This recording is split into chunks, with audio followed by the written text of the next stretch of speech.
Okay. हाँ जी। Chapter 12 है हमारे पास, जिसका नाम है ब्लॉकचेन और फिनटेक।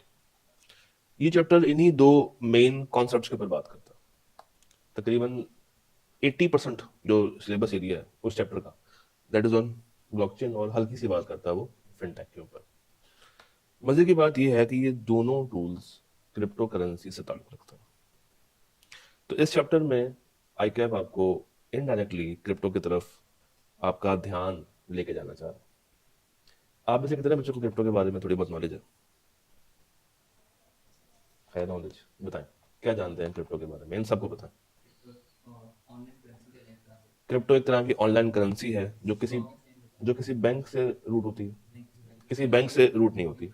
एक इंडिपेंडेंट ऑनलाइन करेंसी है जो कि हम यूज कर सकते हैं for normal buying and selling. जैसे हम कागजी रुपया यूज करते हैं या सिक्के यूज करते हैं, वैसे हम क्रिप्टो करेंसी को भी यूज कर सकते हैं। क्या ये नजर आती है? ये नजर भी नहीं आती। ठीक है, गुड। और आप में से कोई इसके बारे में कोई अपनी राय, अपनी विशेष टिप्पणी देना चाहता हो? आपको ये पता है कि क्रिप्टो का एक बिटकॉइन 2 से 2.5 करोड़ रुपए का है, ज्यादा ही होगा आजकल। ठीक है, तो जो पुराने वक्तों में दादाजी ने जो अपने पैसे अपने भाई को दे दिए थे, अगर वो पैसे अपने भाई को ना देते और उससे क्रिप्टो खरीद देते, तो आप आज सीए कर ही ना रहे होते, आप किसी सेठ के पुत्र होते, और आप अपने अंदर कुछ 10-12 सीएस को रख के बैठे होते, उनका पेट पाल रहे होते। तो दादाजी का एक गलत फैसला आपको कहां से कहां पे लिया है। ठीक है। और आप में से कोई क्रिप्टो के बारे में अपनी बात बताना चाहता हो? Anything you want to know, you want to discuss about crypto, you want to explain to your friends? Crypto, crypto का मतलब क्या होता है? क्रिप्टो करेंसी है ना, तो करेंसी का तो मतलब होता है पैसे। Crypto, what is crypto? What is crypto Jain भाई? क्रिप्टो, क्रिप्ट, चलो क्रिप्टो में क्रिप्ट भी आता है, और हमने क्रिप्ट वाला कोई चीज पहले पढ़ा हुआ है, encrypt, decrypt. Crypto means lock कर देना।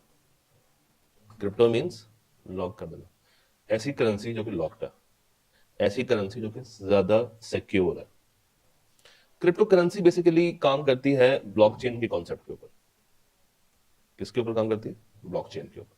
तो जब भी कोई नई ट्रांजैक्शन होती है, उसके पीछे इस चेन में एक नया ब्लॉक ऐड हो जाता है। तो ये बेसिकली ट्रांजैक्शंस है through an online ledger, through an online ledger. चलिए वो तो भी बात करते हैं डिटेल में। आप अगर मजीद कोई बात हमें बताना चाहते हो, कॉइन्स के बारे में कोई बात बताना चाहते हो, ट्रेडिंग के बारे में कोई अगर बात बताना चाहते हो, कॉइन्स के नाम अगर आप डिस्कस करना चाहते हो, इथीरियम, बड़ा ही प्यारा नाम। एक तो बिटकॉइन है ना, तो सब इसको जानते हैं। एक इथीरियम है, और कोई? बीएनबी, ठीक है। ये लिया हुआ आपने? अच्छा, नहीं लिया हुआ। कितने का आज करी कॉइन? बाइनांस का अपना वाला एक नई टर्म आ गई हमारे पास, बाइनांस की। हाँ जी, आप बड़े खामोश बैठे हुए। नहीं, नहीं, नहीं, पैसे नहीं है, वरना हम क्लास क्यों लेते? हम तो ट्रेडिंग कर रहे होते। हाँ जी, कोई नहीं, कोई ताल्लुक वास्ता नहीं, हराम है, साइड पे फेंकते हैं। और कोई बात अगर आप मजीद डालना चाहते हो अपना इनपुट? देखिए, बड़ा मजे का कॉन्सेप्ट है ये चैप्टर, बड़ा इंटरेस्टिंग है। मैं ये चैप्टर आपको सिखाऊंगा एक या दो कहानियों के साथ। बुक्स बंद कर दें, बुक्स का आज कोई ताल्लुक नहीं है हमसे। कहते जी, क्या आप लोगों ने कभी सोचा है कि ट्रांजैक्शंस को करने के लिए हमारे पास एक तो नॉर्मल रूट है ना, हम पैसे से ट्रांजैक्शन कर लेते हैं। हाँ, अच्छा, पुराने वक्तों में ये ट्रांजैक्शन कैसे होती थी जब पैसा भी नहीं था? बार्टर से होती थी, गुड्स के बदले गुड्स होते थे। फिर वक्त बदला तो मेटल्स के सिक्के आए। आप लोगों ने इको में पढ़ा होगा, फुल बॉडीड टोकन। उसके बाद मजीद दौर बदला तो पैसे आने शुरू हो गए, और उसके बाद प्लास्टिक के कार्ड्स आ गए। उनको क्या कहते हैं? डेबिट कार्ड और क्रेडिट कार्ड। तो इनके अलावा भी हमारे पास ट्रांजैक्शंस करने को मल्टीपल तरीके हैं। कहता है, एवर वंडर, क्या आपने कभी सोचा, if there is an easier way to complete transactions? भाई, ये दोनों हजरात आपस में ट्रांजैक्शन करना चाहते हैं, मगर ये नहीं चाहते कि ये एक नॉर्मल फ्लो को फॉलो करे। अच्छा, नॉर्मल फ्लो क्या था? पैसा, वॉलेट, मेरी जेब में पैसे हैं, आपकी जेब में पैसे हैं, कैश के बदले कैश, कहानी खत्म। या इसको रूट करें through banks, through cheques, through online accounts, या by using any third party applications. तो ये दो हजरात अगर आपस में ट्रांजेक्शन करना चाहते हैं, मगर एट द सेम टाइम ये नहीं चाहते कि इन तरीकों से या इन पुराने तरीकों से इस ट्रांजेक्शन को डील किया जाए, तो इनके पास आजकल के सुनहरे दौर में, जिसको हम जेन जी का दौर कहते हैं, जेन जी है ना, उसके बाद कौन सा आएगा, है अल्फा, जेन अल्फा। वो कब से आएगा, वो आ चुका है, जेन बीटा आने वाला है। ये नए नए सही से नए नाम आ रहे हैं, alpha beta gamma delta, 26 onward. तो अब आप लोग जेन अल्फा में दाखिल हो चुके हैं, बीटा स्टार्ट हो चुका है, ठीक है। तो भाई ने कहा बीटा, बीटा से बिटकॉइन भी बनता है। तो थैंक्स टू ब्लॉकचेन। ब्लॉकचेन का फायदा ये है कि अब हमें इन पुराने तरीकों से ट्रांजैक्शन करने की जरूरत नहीं, हम ट्रांजैक्शन कर सकते हैं थ्रू मल्टीपल ऑनलाइन ट्रांजैक्शन जिसका ताल्लुक किसी बैंक से नहीं। और याद रखिएगा बिटकॉइन का बैक क्या है, ब्लॉकचेन। बिटकॉइंस का या किसी भी क्रिप्टो करेंसी के पीछे सपोर्ट पे कौन खड़ा है, ब्लॉकचेन। तो लेट्स टेक एन एग्जांपल। चार दोस्त हैं। अच्छा, आप कहेंगे सर ये नाम अंग्रेजी में क्यों रखे हैं आपने, उसकी रीजन है क्योंकि पाकिस्तान में तो फॉलो नहीं ना होता, तो समझाने के लिए डॉलर्स होंगे और नाम भी जरा अंग्रेजियों वाले होंगे। चार दोस्त हैं, कौन से, जैक, टेड, सैम और फिल। चार दोस्त खाना खाने के लिए गए। अब हुआ ये कि ना इसके पास पैसे थे, ना इसके पास पैसे थे, ना इसके पास पैसे थे, वही पाकिस्तानी माहौल। दोस्त चार गए हैं मगर खाने का बिल एक बंदे ने पे किया, ये बेचारा मासूम जो बहुत मुस्कुरा रहा है, इसका नाम क्या है, जैक। इस भाई साहब ने रेस्टोरेंट के मालिक को सारा का सारा बिल पे कर दिया। शरीफ आदमी, ऐसे शरीफ शरीफ लोग जो बाद में फंस जाते हैं। All of them decided to split the expense among each other. इन सब ने कहा हाँ हाँ ठीक है तुम दे दो, तो फिर हम तुम्हें बाद में वापस कर देंगे पैसे। ऐसा हुआ है, क्या मुद्दा पैसे वापस। तभी मैंने मिसाल वो रखी है जो कि पाकिस्तानी नहीं है, ये इतने अच्छे हैं कि अब उसको पैसे वापस कर रहे होंगे। खैर इसने सारे पैसे पे कर दिए, किसको, रेस्टोरेंट को। जब इतने सारे पैसे पे कर दिए तो टेड, सैम और फिल ने तो अब इसको रिटर्न करने हैं। अच्छा, वो रिटर्न कैसे करेंगे, जरा गौर से देखिएगा। फिल ने अपनी मोबाइल एप्लीकेशन खोली, अपने बैंक से जैक के अकाउंट में पैसे ट्रांसफर कर दिए। इसका तो साफ क्लियर हो गया। पीछे रह दो बंदे, एक टेड और एक सैम। ये भी पेमेंट करने के मूड में थे मगर इनकी मोबाइल एप्लीकेशन नहीं चल रही थी, किसी के पास पैसे नहीं थे, कोई बैंक से ओवरड्राफ्ट चाह रहा था, किसी का बैंक का सर्वर गिरा हुआ था, या वो जो पाकिस्तान में होता है वो शाख जो है वो नेट काट जाती है सर। तो ये मसले चल रहे थे, तो इसने तो पेमेंट कर दी मगर ये दो हजरात अभी पेमेंट करने से महरूम। अब जैक को ख्याल आया कि यार और भी तो ऑप्शंस थे पैसों को ट्रांसफर करने के, ठीक है इनके पास कैश नहीं था, अकाउंट नहीं चल रहा था, तो क्या और इश्यूज हैं, और तरीके हैं जिनसे मैं ये पैसे रिकवर कर सकता हूं। भाई प्रॉब्लम्स क्या आती है नॉर्मली बैंक के साथ, there can be some technical issues, accounts hack हो जाते हैं, हाई ट्रांसफर चार्जेस हैं या ट्रांसफर लिमिट्स, यही मसले होते हैं बैंकों के साथ। तो क्यों ना इन मसलों से निकला जाए, क्यों ना इन मसलों से बाहर आया जाए। तो इन्होंने क्या किया, इन्होंने रिजॉल्व की ये problem through bitcoins, through crypto coins, through Ethereum. तो अगर आप गौर करें तो सबसे ऊपर कौन आ रहा है इस वक्त, बिटकॉइन। ये बिटकॉइन का साइन होता है। ये जो ट्रायंगल से बने हुए दो, ये है आपका इथीरियम, लिया ना, नहीं लिया। खैर इसके अलावा और बहुत सारे होते हैं, बहुत सारे अब तो आगे हैं। शुरू एक बिटकॉइन से हुआ था, उसके बाद तो कहानी चल से चल आगे निकल चुकी है। तो अब सीखने क्या जा रहे हैं, क्रिप्टो करेंसी। सीखने क्या जा रहे हैं, क्रिप्टो करेंसी। तो ऊपर की लाइन पढ़िएगा, crypto currency are a form of digital और वर्चुअल करेंसी। ये दोनों वर्ड्स बहुत इंपॉर्टेंट है, डिजिटल और वर्चुअल। ये नजर नहीं आते, ये जो भी आपको मैंने सिक्के दिखाए हैं, ये सिक्के प्रैक्टिकली हार्ड फॉर्म में एग्जिस्ट ही नहीं करते, आप उसको छू नहीं सकते, टच नहीं कर सकते, मगर ये है हवा में, ये है मगर कहां पे है, हवा में, वर्चुअली। कुछ ऐसे, अगर मैं आपको शक्ल दिखाऊं, कहीं आगे जाके मैंने रखा था उसको, अच्छा भाई ये कुछ ऐसे हैं। ये इलस्ट्रेशन क्या है कि ये ऐसा एक कॉइन होगा, मगर हकीकत में ये कुछ इस तरीके की कोडिंग है जो कि चल रही है, ये प्रैक्टिकली फिजिकली एग्जिस्ट नहीं करता। वापस आता है। तो it is a form of digital और virtual currency with no physical existence, और ये क्रिप्टो करेंसी काम करती है thanks to the concept of blockchain. अब ये ब्लॉकचेन क्या है, हम लोगों ने इसके ऊपर भी बात करनी है। इसका फायदा क्या है, हम क्यों क्रिप्टो की तरफ जाते हैं? Number one, crypto currencies are immune to counterfeiting. What is counterfeiting? क्या? नकली, हाँ भाई, डॉलर भी नकली छप सकता है, पीकेआर भी नकली छप सकता है, रियाल भी नकली छप सकता है, दरम भी नकली छप सकता है, मगर बिटकॉइन नकली वो है ही नहीं। छपना क्या, वो तो एग्जिस्ट ही नहीं करता, तो छपेगा क्या? They don't require a central authority, इसके पीछे कोई बैंकिंग सिस्टम नहीं। और तीसरा, it is protected by strong and complex encryption of algorithms. जहां तक हम सारी बात समझ आ रही है, बताता हूं। यहां तक ओके? आजकल के दौर में जो सबसे ऊपर टॉप पे बिटकॉइन खड़ा हुआ है, सॉरी, जो सबसे टॉप पे क्रिप्टो कॉइन खड़ा हुआ है वो कौन सा? बिटकॉइन। उसके बाद इथीरियम सबसे ऊपर है, फिर ये एक जीटा कॉइन है, एक और लेट कॉइन है, मुख्तलिफ तरह के कॉइन्स अवेलेबल है। तो उधर वापस आते हैं उसी अपनी पुरानी मिसाल के ऊपर। हमारी पुरानी मिसाल क्या थी? जैक को पैसे वापस करने थे, एक बंदे ने कैश में पे कर दिया था, बाकी ने कैश में पे नहीं किया था। चलो उसी का एक सेकंड वर्जन खोलते हैं। इन तीनों ने डिसाइड किया कि हम पैसे पे करेंगे through bitcoins, through bitcoins, cash में कुछ भी पे नहीं होगा। और इस वक्त जैक के पास कितने बिटकॉइंस पड़े हुए? 5। उसकी पॉकेट में कितने बिटकॉइन थे? उसकी ऐप में कितने शो हो रहे हैं? 5। इन सबके पास कितने? 3 3 3।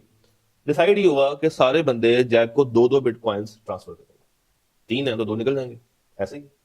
अच्छा, लेट सपोज सबसे पहले फिल ने 2 बिटकॉइंस भेजे, किसको? जैक को। तो जब इसने 2 बिटकॉइंस की ट्रांजैक्शन को एग्जीक्यूट किया, इसके पास इनिशियली कितने थे? कम हो गए, अब कितने रह गए होंगे? 1। इसके पास कितने थे? ऐड हो गए, कितने हो गए? 7। ये जो मैंने प्लस माइनस किया, ये जो मैंने क्या किया, प्लस माइनस किया है, ये एक ट्रांजैक्शन का एक ब्लॉक बन गया।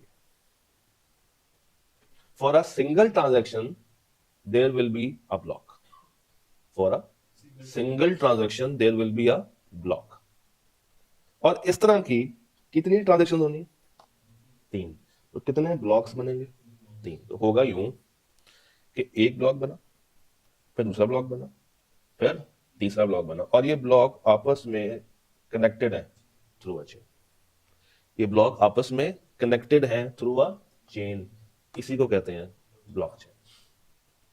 इसी को हम क्या कहते हैं? Blockchain. The transaction details between them is permanent inscribed in this block. जो भी ट्रांजैक्शन थी वो कहां पे लिख दी गई है? इस ब्लॉक में। और ये ऐसी ट्रांजैक्शन अब हो गई है जिसको बाद में चेंज नहीं किया जा सकता, बदला नहीं जा सकता। वंस द ट्रांजैक्शन अकर्ड, एक दफा जब वो हो जाए तो आप उसको रिवर्स नहीं कर सकते। ये बात इंपॉर्टेंट है, आप उसको रिवर्स नहीं कर सकते। नंबर 2, ये ट्रांजैक्शन जो एक ने दूसरे को की है, ये उस वक्त होगी जब पार्टीज के दरमियान एग्जिस्ट करता है क्या? कंसेंसस। एग्जिस्ट करता है क्या? कंसेंसस। ये क्या होता है? आप लोगों ने बचपन में लॉ में शायद पढ़ा हो, जब दोनों party same thing, same manner, same mode पे एग्री कर जाते, कोई पॉइंट ऑफ कंफ्यूजन इनमें नहीं होता। तो याद रखिएगा, 3 बातें बताने जा रहा हूं इस वक्त। बिटकॉइन या कोई भी क्रिप्टो करेंसी हो या ब्लॉकचेन। ब्लॉकचेन इज बेसिकली एक ऑनलाइन लेजर, एक ऑनलाइन लेजर जिसमें ट्रांजैक्शन जब एक दफा हो जाती है तो आप उसको बदल नहीं सकते। ये सिक्योर है। और ये किस मैकेनिज्म पे काम करती है? कंसेंसस मैकेनिज्म पे काम करती है। ब्लॉकचेन को चलाने के लिए हमें कौन सा मैकेनिज्म चाहिए? कंसेंसस मैकेनिज्म चाहिए। ये जो 2 लोग हैं जो ट्रांजैक्शन को एग्जीक्यूट कर रहा है, इसको हम कहेंगे ये नोड क्रिएट कर रहा है। क्या क्रिएट कर रहा है? नोड, एक शाख निकाल रहा है। नोड कहते हैं स्टार्टिंग पॉइंट, एक ऐसा पॉइंट जिसमें से रूट निकलती है, एक ऐसा पॉइंट जिसमें से शाख ओरिजिनेट होती है। तो पढ़िएगा, this record holds the number of bitcoins each of the friends own. 3 लोग थे ना, हर एक के पास 3 बिटकॉइंस थे, तो जब सब ने अपने अपने बिटकॉइंस को भेज दिया होगा, अब आई डोंट नो कि आपको रीडेबल है या नहीं, फिल के पास इनिशियल कितने बिटकॉइंस थे? 2। इसने 2 बिटकॉइंस, सॉरी 3 थे, इसने 2 किसको भेज दिए? जैक को। जैक के पास 5 से कितने हो गए? 7। फिल के पास कितना रह गया? 1। और अभी सैम के पास भी कितना है? 3। और टेड के पास भी कितना है? 3। ये सिंगल ट्रांजेक्शन हुई, एक ब्लॉक बन गया। फिर आ जाए ट्रांजेक्शन नंबर 2 में। सैम के पास 3 थे। कौन से 3? ये 3, ये 3, ये 3। सैम ने 3 में से कितने भेजे? 2। जैक के पास 7 थे, कितने हो गए? 9। फिल के पास 1 बच गया था, अब सैम के पास भी 1 बच गया, और टेड के पास अब कितने? 3। ये सेकंड ट्रांजेक्शन। तो हर एक ट्रांजेक्शन का क्या बन गया? ब्लॉक बन गया। जैसा व्हाट्सएप ग्रुप बनाते हैं ना, इन्होंने भी इस ट्रांजेक्शन को करने से पहले एक ग्रुप बनाया होगा जिसमें 4 लोग होंगे, और ये ट्रांजेक्शन की रसीदें किस ग्रुप में शेयर कर रहे होंगे? उसी ग्रुप में वो कर रहे होंगे, शेयर कर रहे होंगे। तो जब हर एक ट्रांजेक्शन की कॉपी इन सबके पास जाएगी, तो क्या कोई खुद ही से चेंज कर सकता है उसको? नहीं। इसका मतलब है कि ये ट्रांजेक्शन का भी सबको पता है, इसका भी सबको पता, और इसका भी सबको पता। अब इन सबको पता है कि इनके पास कितने कितने बिटकॉइंस बाकी रह गए। सैम के पास कितने बाकी? 1। फिल के पास 1। टेड के पास 3 थे, 3 में से 2 दे दिए, तो अब कितने रह गए इसके पास? 1। और इस भाई साहब के पास 5 थे, 2 1 आए, 2 1 आए, 2 1 आए, कितने हो गए? 11 बिटकॉइंस हो गए। 11 बिटकॉइंस हो गए। हर ट्रांजेक्शन पे क्या बन गया? ब्लॉक, एक ब्लॉक। तो every transaction is basically a block. और वो सारे ब्लॉक्स मैंने जोड़ दिए हैं किसके साथ? Through a chain. ये सारे ट्रांजेक्शंस, यानी कि ये जो भी हम लोगों ने 3 ब्लॉक्स बनाए हैं ना, इन तीनों की 3 कॉपियां किसके पास चली गई हैं? बंदों के पास। हर बंदे के पास आ गई। इसको भी पता है कि 3 ट्रांजेक्शन हुई हैं, इसको भी पता है कि 3 हुई हैं, इसको भी 3, और उसको भी 3। ये क्या वर्ड लिखा? Public distributed laser. इन चारों अफराद को पता है कि इनकी आपस में क्या ट्रांजैक्शन हुई है। इन चारों को पता है कि अब दूसरे के पास इस ट्रांजैक्शन को एग्जीक्यूट करने के बाद कितने बिटकॉइंस रिमेनिंग पड़ेगा। It is just like a WhatsApp group कि आप एक व्हाट्सएप ग्रुप बनाए, 4 दोस्त खाना खाने के लिए गए, एक के सारे पैसे पे कर दिए, फिर हर बंदा अपने अपने हिस्से के पैसे पे कर रहा है और स्क्रीनशॉट वहां पे शेयर कर रहा है। तो जब उसने स्क्रीनशॉट शेयर किया, वो एक ब्लॉक बन गया। तो दूसरे ने शेयर किया, एक और ब्लॉक बन गया। तीसरे ने शेयर किया, एक और ब्लॉक बन गया, और हर एक के पास उसकी क्या आ गई है? कॉपी। और ये ऐसा लेजर है, ऐसा ग्रुप है जो कि पब्लिकली अवेलेबल है। इसके पास भी, इसके पास भी, इसके पास भी, और उसके पास भी। मगर आम आवाम देख सकती है? नहीं, आम आवाम नहीं देख सकती। उस ग्रुप में आए हुए, उस पब्लिक ग्रुप में आए हुए जितने भी हजरात है वो देख सकते हैं। ऐसा कैसा हो कि टेड एक ट्रांजेक्शन करे, इसमें वो 2 बिटकॉइंस भेजना चाह रहा हो, और उसके अकाउंट में कितने थे? 1। तो 2 भेज सकता? नहीं। 1 था, और वो क्या चाहता है? कितने भेजे? 2। ये तो पॉसिबल नहीं है। क्यों नहीं है सर? ये पॉसिबल इसलिए नहीं है, ये पॉसिबल इसलिए नहीं है क्योंकि अब हर बंदे के पास इसकी क्या पड़ी हुई है? कॉपी। अगर कोई फेक ट्रांजैक्शन एग्जीक्यूट करना भी चाहेगा, या ऐसी ट्रांजैक्शन करना चाहे जो कि उसको पता है कि पूरी नहीं होनी, वो करना इसमें पॉसिबल नहीं, वो करना इसमें पॉसिबल नहीं। मगर जो आपकी लोकल करेंसी है उसमें पॉसिबल होता है। कैसे? मैंने एक बंदे को 50,000 रुपए देने, मेरे पास अकाउंट में पड़े हुए 70,000 रुपए, उसको मैंने चेक काट के दे दिया, उसके नाम का चेक बना के दे दिया। अब क्या चेक बनाने से पैसे ट्रांसफर हो गए? नहीं, मैंने चेक तो दे दिया। अच्छा, चेक दे दिया, साथ ही मैंने दोस्त को आंख मारी, उसने सारे पैसे विड्रॉ कर लिए। अब जब तक वो चेक लेके जाएगा, चेक क्या हो जाएगा? डिसओन, और मैं तब तक गायब। बिटकॉइन में ऐसा सीन नहीं। क्यों? इसके पीछे क्या चल जाती है? ब्लॉकचेन। जब आपने ट्रांसफर करना है तो आपने ट्रांसफर उसी वक्त कर देना है, उसी वक्त ये पैसा दूसरे के अकाउंट में जा चुका होगा, ये पैसा रुकेगा नहीं। कभी आप लोगों ने बनवाया होगा पे ऑर्डर, बनवाया कभी बैंक से? क्या होता है उसमें?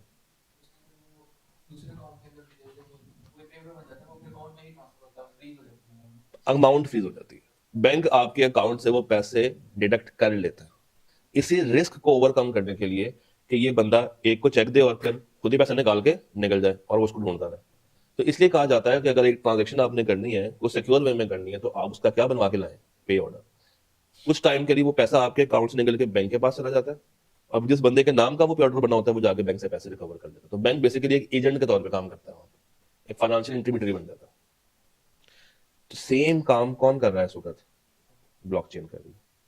यहां पे हर ट्रांजैक्शन की कॉपी पब्लिकली इन चारों के पास अवेलेबल है। ये इतना सिक्योर है कि जो हैकर्स हैं वो भी इसको ऑल्टर नहीं कर सकते। एक हैकर चाह के भी इसको चेंज नहीं कर सकता, क्योंकि अगर वो इसकी ट्रांजैक्शन को चेंज कर दे, फर्स्ट करे उसने ये वाला ब्लॉक चेंज करने की कोशिश की, इसके पास भी कॉपी है, इसके पास भी कॉपी और इसके पास भी कॉपी, क्या इनके पास भी ये ट्रांजैक्शन चेंज हो जाएगी? नहीं। तो अगर आप एक जगह पे हैक करके एक ब्लॉक को चेंज कर भी दें तो इससे जो कॉपियां बनी हुई हैं वो कॉपियां चेंज नहीं होंगी। इसको कहते हैं इम्यूटेबल। क्या कहते हैं? इम्यूटेबल। इम्यूटेबल। तो पढ़िएगा। All of this is made possible with the help of blockchain technology. Blockchain can be described as collection of records linked with each other, strongly resistant to alteration, protected using cryptography. तो crypto currency में जो crypt का word है, it means security. Crypt means security. ऐसी transaction, ऐसी currency जो कि secure है, वो क्या कहलाती है? Crypto currency. वो करेंसी जो कि ज्यादा सिक्योर है as compare to traditional currencies, वो कहलाती है क्रिप्टो करेंसी। अब ये सिक्योर कैसे है? बचपन से पढ़ते आ रहे हैं। दो तरह की कीज होती हैं, एनक्रिप्शन की, डिक्रिप्शन की। एक होती है एनक्रिप्शन की, एक होती है डिक्रिप्शन की। दोबारा से, एक होती है एनक्रिप्शन की, एक होती है डिक्रिप्शन की। एक होती है एनक्रिप्शन की, एक होती है डिक्रिप्शन की। एक होती है एनक्रिप्शन की, एक होती है डिक्रिप्शन की। अच्छा, ये भी दो तरह की होती है, एक पब्लिक की और एक प्राइवेट की। दोनों में पहले फर्क समझ लें, ये दोबारा भी आएगा फर्क आपके कोर्स में।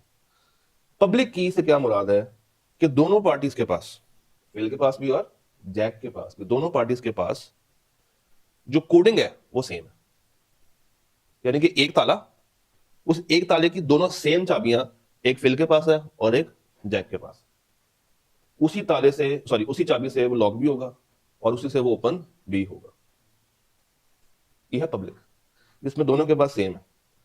Address that everyone in the network knows of, हर एक के पास वो सेम चाबी है।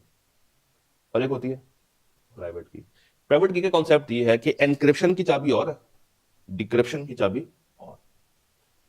एनक्रिप्शन की चाबी और है, डिक्रिप्शन की चाबी। एनक्रिप्ट कहते हैं लॉक कर देना, डिक्रिप्ट कहते हैं ताले को खोल देना। ये तोड़ नहीं देना, खोल देना। जरा गौर से देखिए, फिल ने 2 बिटकॉइंस भेजने थे किसको? जैक को। तो फिल गया होगा बाइनांस में, बाइनांस का तो आइडिया होगा, एक ऐप है बेसिकली जो कि ये बिटकॉइंस को सेंड और रिसीव करने में हेल्प करता है। तो ये भाई साहब गए अपने बाइनांस की ऐप पे, वहां पे जाके इसने दूसरी पार्टी का एड्रेस डाला और कहा कि मैंने इसको पैसे ट्रांसफर करने हैं। अच्छा, ये पैसे ट्रांसफर तो हो जाएंगे थ्रू अकी, थ्रू अ की। तो फिल ने एक अपनी प्राइवेट की डाल दी कि ये वाली प्राइवेट की है। अच्छा, अब ये की कैन बी पब्लिक की and it can be private की। पब्लिक की मींस दोनों के पास क्या है? सेम। और प्राइवेट की दोनों के पास की क्या है? डिफरेंट है, वो सेम की नहीं। चल है जो भी की थी, ये इसने प्राइवेट की डाल दी। इसने की रखी, फर्ज करें 1 2 3 alpha A B C exclamation mark 9 8 7 @ फिर से एक्स वाई जी।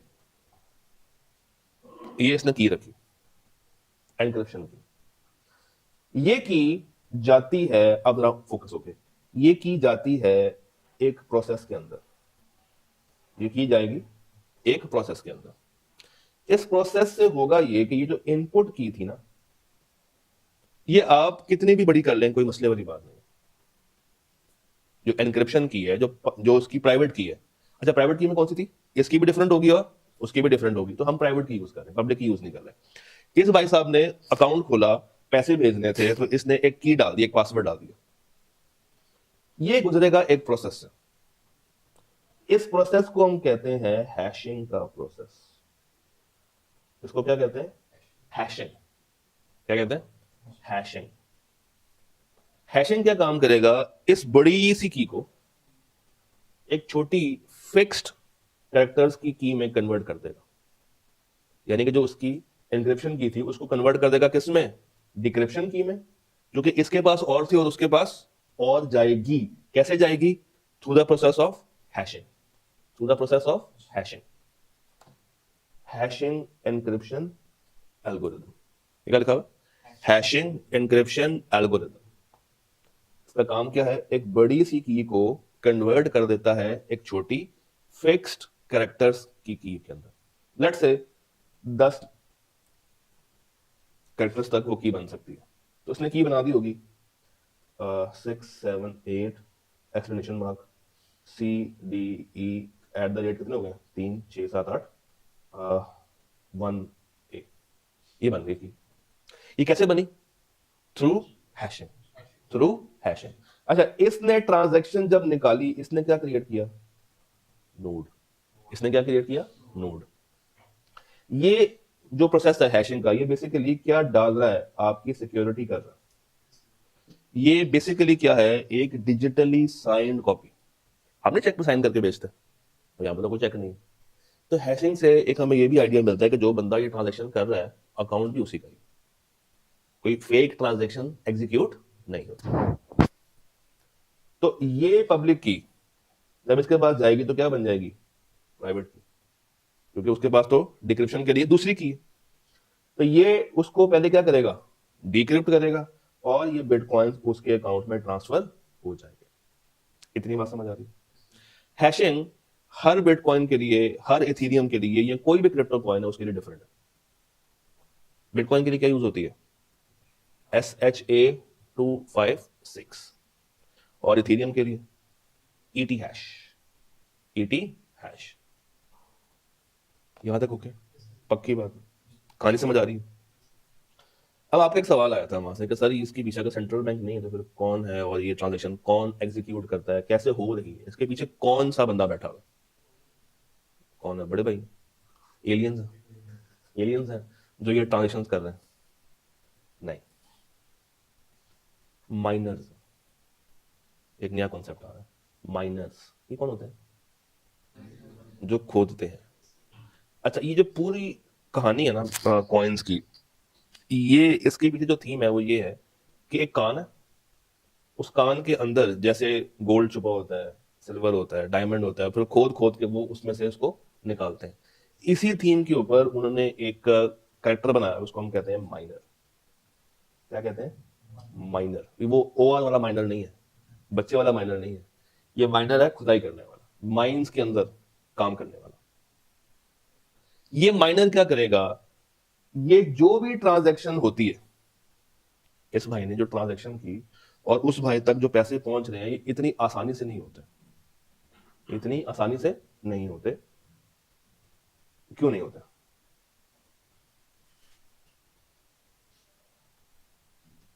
अब सीन क्या, मैं वापस आपको उस पर लेके जाता हूं, बट पहले बात समझ लो। लेट्स से आपके पास कुछ बिटकॉइंस पड़े हैं और आप वो बिटकॉइन दूसरी पार्टी को भेजना चाहते हैं। क्या करना चाहते हैं, भेजना चाहते हैं, you want to send to someone.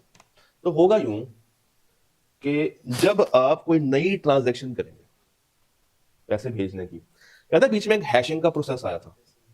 Hashing ने एक की बनाई थी और दूसरी पार्टी को एक की पहुंची थी। यही जो प्रोसेस हैशिंग का है, इसको एग्जीक्यूट करते हैं माइनर। इसको कौन एग्जीक्यूट करता है, माइनर। उनका काम क्या है, उनका काम ये है कि जितनी भी कीज बनती हैं उस की को आइडेंटिफाई करना, उस की पजल को सॉल्व करना, उस हैशिंग की पजल को सॉल्व करना। जो पहले सॉल्व कर लेता है, जो पहले सॉल्व कर लेता है उसको रिवॉर्ड मिलता है। क्या रिवॉर्ड मिलता है, उसको 256 कॉइन्स मिलते हैं। कितने मिलते हैं, 256 कॉइन्स मिलता है। देखें, ये है आपका क्रिप्टो माइनर। इसका काम क्या होगा, माइनिंग करना। अच्छा, माइनिंग कैसे करेगा, हैशिंग के कोड को दूसरे तक पहुंचाएगा। अब जो वर्ड्स लिखे हैं वो ये हैं कि जो हैशिंग के कोड को तोड़ना है उसको हम एक नाम देते हैं complex solving of a puzzle. क्या नाम देते हैं? Complex solving of a puzzle. जो जो पहले पजल सॉल्व कर लेता है, जो पहले ये पजल सॉल्व कर लेता है, उसको रिवॉर्ड मिलता है। दो रिवॉर्ड मिलते हैं। जो उसको पहला रिवॉर्ड मिलता है वो ये मिलता है कि एक तो वो नया ब्लॉक खड़ा कर देता है। अच्छा, नया ब्लॉक ऐड करना, नया ब्लॉक ऐड करना कहलाता है प्रूफ ऑफ वर्क। कहलाता है प्रूफ ऑफ वर्क। और इसको क्या मिलेगा? 12.5 बिटकॉइंस। 12.5 बिटकॉइंस मिलेंगे सिर्फ खुदाई करके, हैशिंग की को डीक्रिप्ट करके दूसरी पार्टी तक पहुंचाना। अब जैसे ही ये कोई ट्रांजैक्शन एग्जीक्यूट होती है, फर्ज करें आप सारे माइनर्स बैठे हैं, आप सारे कौन है? माइनर्स। आप सारे एक्टिव हो जाएंगे और आपकी कोशिश होगी कि ये ट्रांजैक्शन आप कैच कर लें।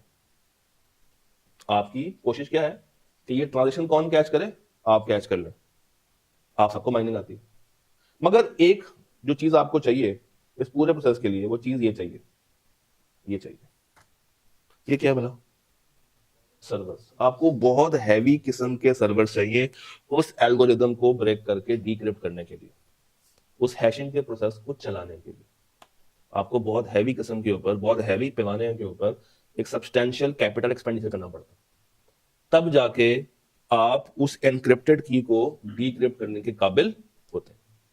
So you need a hell lot of investment. भाई आपके पास भी सिस्टम्स हैं, आपके पास भी, आपके पास भी, आपके पास भी, आपके पास भी, सबके पास है। जिसके पास ज्यादा तेज सिस्टम होगा, जिसके पास ज्यादा अच्छा सिस्टम होगा, जो जल्दी एफिशिएंटली उसको पकड़ के कन्वर्ट करके दूसरी पार्टी तक भेज देगा, उसको हम रिवॉर्ड देंगे। क्या रिवॉर्ड देंगे? 12.5 बिटकॉइंस का रिवॉर्ड देंगे।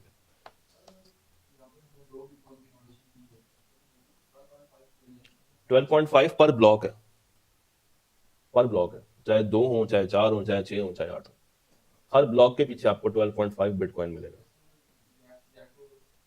हाँ, हाँ, एक ब्लॉक का 12.5 मिल गया। उनका काम ही है, वो कमाते ही ऐसे। बेसिकली देखो ना, माइनर ने अपना पैसा लगा के सिस्टम्स को बना लिया। अब जो एलियंस हैं जिनका ये कॉइन है, भाई कौन है? कौन लाया बिटकॉइन? किसको पता? कोई नाम है पीछे? कोई नाम है पीछे? चलो एक नाम है, मैं तुम्हें बताऊंगा, एंड में बताऊंगा। उन्होंने सेटअप बना दिया। उन्होंने कहा कि ट्रांजैक्शन आज के बाद पैसों में नहीं होगी, कॉइन्स में होगी। कॉइन कौन से? जो कि फिजिकली एग्जिस्ट ही नहीं करते, वो कोडिंग के फॉर्म में। अब हमने उनको प्रमोट करना, प्रमोट करने के लिए हमें कुछ ऐसे जहन चाहिए जो कि बहुत ही वेले हो, मगर उनके पास सिस्टम काफी तगड़ा हो। तो भाई उनको क्या फायदा मिलेगा? वो क्यों ये काम कर रहे हैं? तो हर ट्रांजैक्शन को दूसरी पार्टी तक पहुंचाने के लिए वो जो बस का रूट है, जो कि एक कॉइन को एनक्रिप्ट पहले करता है, फिर वहां पे जाके डीक्रिप्ट कर रहा है, जो पूरा प्रोसेस वो रन कर रहा है हैशिंग का, वो ये माइनर। और हर ब्लॉक के पीछे वो भाई साहब क्या ले रहे हैं? 12.5 का बिटकॉइन। यही उसकी फीस है। यही क्या है? इसकी फीस है। आप यूं समझ लें कि it acting as an agent. Simple. इसके अकाउंट में ऑटोमेटिकली पैसे आ जाएंगे जब ये अपना प्रूफ ऑफ वर्क साबित कर देगा कि हाँ मैंने ये ट्रांजैक्शन को एग्जीक्यूट करवा दिया है। लाओ मेरी कमीशन दो। कमीशन कितनी है?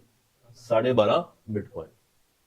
मगर इस कमीशन को कमाने के लिए मुझे अच्छे खासे सिस्टम्स को परचेज करना पड़ता है। हमारी गवर्नमेंट को क्या हो गया?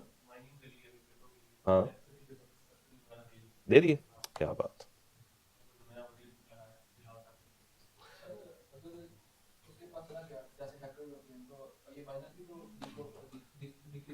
नहीं, माइनर्स जो है वो हैकिंग नहीं कर सकते। ये तो चीज है। एक सेकंड।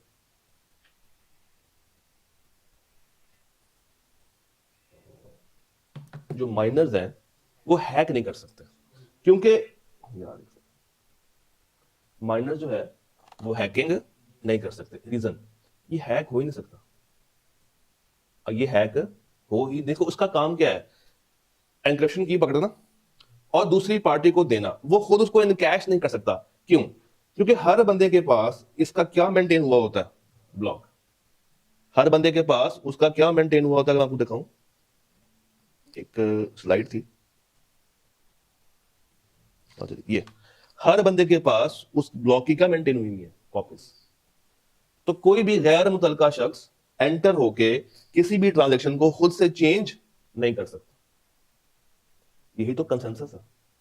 विदाउट कंसेंसस कोई भी बंदा एंटर होके उसको चेंज नहीं कर सकता। तो उसी चीज को प्रोटेक्ट करने के लिए there is a mechanism called consensus mechanism. देखो, मैंने ट्रांजेक्शन की, मैंने उसको की दे दी, ठीक है, और अब माइनर एक्टिव हो गया, कभी ट्रांजेक्शन आ रही, पकड़ लो। आप में से सबके पास सिस्टम अच्छा आपका था, आपने पकड़ ली।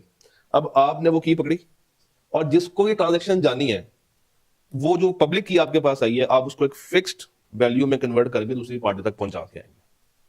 और ये काम विद इन सेकंड्स करना होता है। ट्रांजेक्शन तो विद इन सेकंड्स ही रूट होनी है ना भाई, वो कौन सी को साल के बाद जानी है। तो उसी विद इन सेकंड्स ट्रांजेक्शन को करने के लिए आपके पास क्या चाहिए, अच्छे खासे पावरफुल इक्विपमेंट चाहिए। Sir, crypto means hidden, and cryptography means hiding information to keep it safe, and currency means we all know money. अब जरा पढ़िएगा, digital money secured by cryptography and exchange through computer networks. Easy. Cryptocurrency is digital, having no physical forms. ये बात हमारी होगी कि ये हमें तो फिजिकली नजर भी नहीं आते, बस शक्ल ही है। असल में किस तरह का, इस तरह। अब जरा गौर कीजिएगा, once written it cannot be change. जब मुझे पता है कि मैंने ये पैसे किसको भेजने हैं, मैं अब उसको बदल नहीं सकता।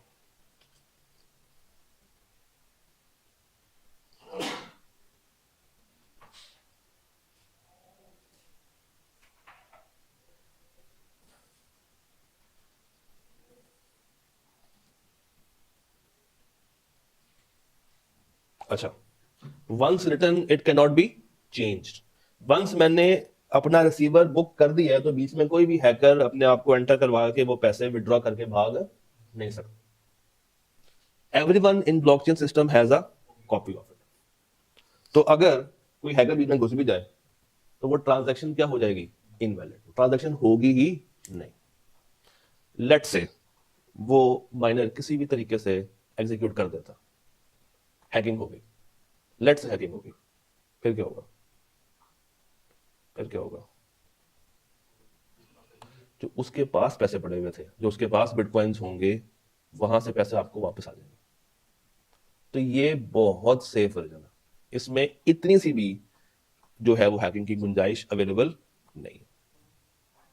जिस हैकर ने हैक किया है, देखो ना, हर एक के पास की क्या पड़ी हुई है, कॉपी पड़ी हुई है। तो जब एक ट्रांजैक्शन इनवैलिड हो गई, जो हमने करनी थी वो नहीं हुई, तो अगर वो माइनर ही मेरा हैकर निकल आए, तो वहां से जो उसका स्टेक होगा, जो उसका इंटरेस्ट था, जो उसके पास करेंसी पड़ी हुई है, वहां से हम फौरी तौर पे रिकवर कर लेंगे, या वो पैसे हैक होके भी उसके पास जाएंगे ही नहीं, वो मेरे अकाउंट में वापस आ जाएगा। क्योंकि मेरा सेंडर और रिसीवर मैंने फिक्स किया होगा। जो मेरा सेंडर है और जो मेरा रिसीवर है वो क्या है, फिक्स है। सर, एक रूल है, जरा पढ़िएगा, one page is equal to one block. और व्हाट इज पेज? बॉब ने एलेक्स को 1 बिटकॉइन भेजा, बॉब ने जैक को 2 बिटकॉइंस भेजे। जब ये पेज खत्म हो जाएगा, तो मैंने यार पेज खोलूंगा, तो हर पेज डिनोट करता है एक नए ब्लॉक को। हर ट्रांजैक्शन के लिए एक नया ब्लॉक चाहिए। ये बात हमारी होगी। ये जरा पढ़िएगा, जो हमारी रेगुलर ट्रांजैक्शंस है वो मूव करती हैं थ्रू अ बैंक, मगर ये मूव करती है through a validated system. Bitcoins की, इथेरियम की, किसी भी क्रिप्टो करेंसी की जो भी ट्रांजैक्शन है वो मूव करती है through a computerised system of blockchain. याद रखोगे, याद रखोगे। अब नई बात सुना, थोड़ी सी चेंज बात करने जा रहा हूं। हर कॉइन का सेम प्रोसेस नहीं। जो बिटकॉइन है ना, उसके पीछे था प्रूफ ऑफ वर्क, उसके पीछे माइनिंग थी, उसके पीछे क्या थी, माइनिंग। जो कॉइन इथीरियम है, उसके पीछे कॉन्सेप्ट और है, वो माइनिंग के ऊपर काम नहीं करता, वो किस पे काम करता है, प्रूफ ऑफ स्टेक पे काम करता, प्रूफ ऑफ स्टेक पे काम करता। इन अदर वर्ड्स, आसान करता हूं, ठीक है, गारंटी पे काम करता। एक और वर्ड लिखता हूं,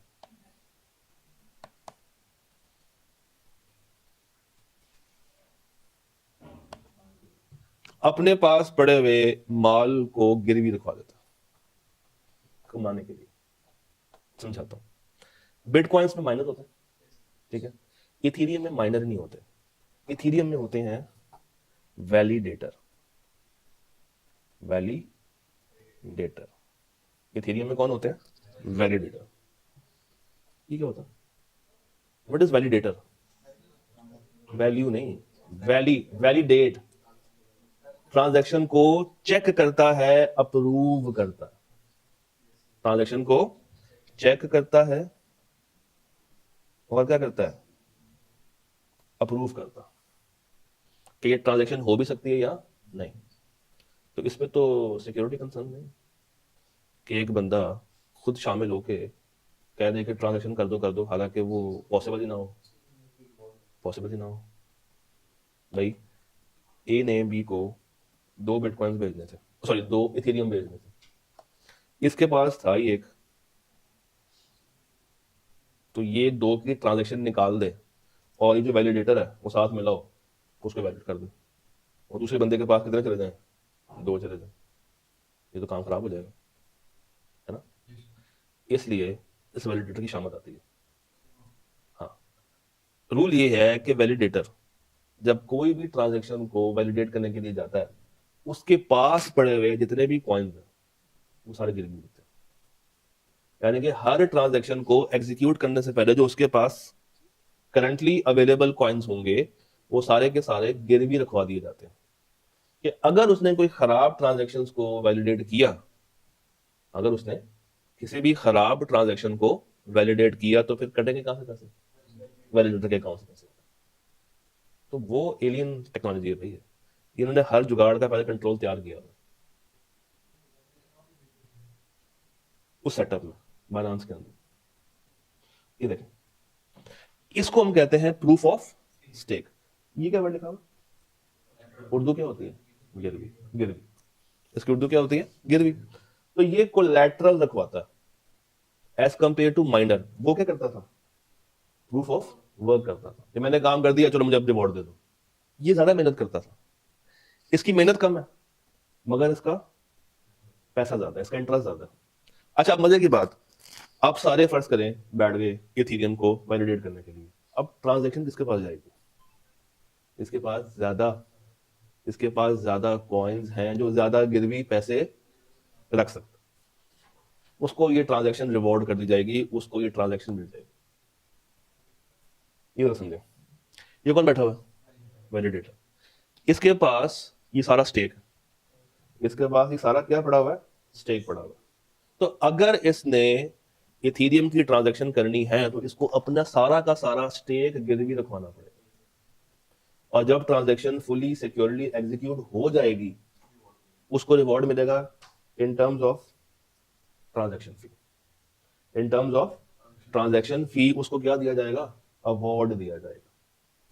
वो वेरी कर सकती है, वो वेरी कर सकती है, उस तरह का फिक्स नहीं है। वहां पे क्या था? 12.5%, सॉरी परसेंट नहीं, 12.5 कॉइन। अच्छा, ये तो था फॉर इथीरियम, और ये क्या है? For bitcoin. फॉर बिटकॉइन तो यहां पे रेट्स लगाए जाते हैं। किस पे डिपेंड करेगा? हैश रेट पे, कितनी बड़ी की है और उसको मैंने कितना कन्वर्ट करके दूसरी पार्टी को दे के आना। और हर ब्लॉक के पीछे क्या लेगा? 12.5 कॉइन। आखिरी बात, proof of work versus proof of stake. I believe ये सवाल आ सकता है कि प्रूफ ऑफ वर्क में और प्रूफ ऑफ स्टेक में डिफरेंस बता देगा 2-3 नंबरों में। भाई चैप्टर तो टेस्ट करना ही है ना, तो बेसिक लेवल से ऊपर नहीं जाने वाला। मौजूदा यहां पे कौन है, वहां पे कौन है? आपका पहला फर्क। दूसरा फर्क मैं बताता हूं, वहां पे ये यूज होता है फॉर बिटकॉइन, वो यूज होता है फॉर इथीरियम। दूसरा फर्क। तीसरा फर्क, यहां पे आपको चाहिए पावरफुल हार्डवेयर, वहां पे आपको चाहिए ज्यादा स्टेक। 3 फर्क हो गए, 14 फर्क। यहां पे आपने सॉल्व करनी है, वहां पे आपने क्या करना है? ट्रांजेक्शन को सिर्फ और सिर्फ वेरीफाई करना। वहां पे आपको मिलती है ट्रांजेक्शन फी, एजेंट फी। यहां पे आपको मिलता है फिक्स 12.5 कॉइन पर ब्लॉक, पर ब्लॉक। तो ये 4-5 बातें फर्क में डालता। यहाँ पे आपको हार्डवेयर चाहिए, वहां पे आपको उतना बड़ा हार्डवेयर नहीं चाहिए। वहां पे आप स्टेक रखवाते हैं, यहाँ पे आपको कोई भी स्टेक नहीं होता। तो इस तरह के डिफरेंसेस आप लिख सकते हैं। अब ये सारी कहानी क्यों सुनाई? ताकि चैप्टर पढ़ना आसान हो। अब आपको चैप्टर पढ़ते हुए ये परेशानी नहीं होगी कि प्रूफ ऑफ स्टेक क्या होता है, प्रूफ ऑफ वर्क क्या होता है, ये एथेरियम क्या क्या बला है, मुझे हार्डवेयर क्यों चाहिए, नोड क्या होती है, ये कंसेंसस क्या होता है, हैश किसे कहते हैं। तो ये पूरी कहानी इस तरीके से करवाने का मकसद यही था कि आपके पास अब नॉलेज आ जाए, अब आप एटलीस्ट उस चैप्टर को रीड कर सकते हैं। अदरवाइज उसको रीड करना इतना आसान नहीं है उस बंदे के लिए जिसका कोई इंटरेस्ट ही नहीं है।